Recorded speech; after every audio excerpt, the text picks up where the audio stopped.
ભરૂચના મહમ્મદપુરા નજીકના સિટીઝન કોમ્પ્લેક્સની જર્જરિત મોતી ગેલેરી ધસી પડી હતી। જોકે એ સમયે કોઈ વાહન ચાલક તેમજ રાહદારી ત્યાંથી પસાર થતો ન હોવાથી મોતી હોનારત થતાં ટળી ગઈ હતી। સિટીઝન કોમ્પ્લેક્સની મોતી ગેલેરી ધસી પડતા લોકોમાં ભયનો માહોલ છવાઈ ગયો હતો।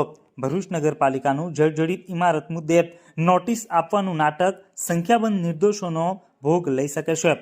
સદંતર જર્જરિત શોપિંગ સેન્ટરમાં 100થી વધુ લોકો રહેતા હોવાનું અનુમાન લગાવાઈ રહ્યું છે। કેટલોક સમય વીતી ગયો હોવા છતાં પણ ભરૂચ નગરપાલિકાની ફાયર વિભાગ સ્થળ ઉપર નહીં ફરકતા લોકોમાં કુતૂહલ સર્જાયું હતું।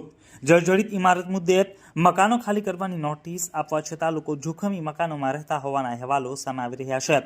મકાનમાં રહેતા લોકોએ જર્જરિત મકાન ખાલી ન કરવા પડે તે માટે ફાયર બ્રિગેડને જાણ કરવાનું ટાળ્યું હોવાની પણ માહિતી સામે આવી રહી છે। જોકે ઘટનામાં કોઈ જાનહાનિ નોંધાવા પામી ન હતી।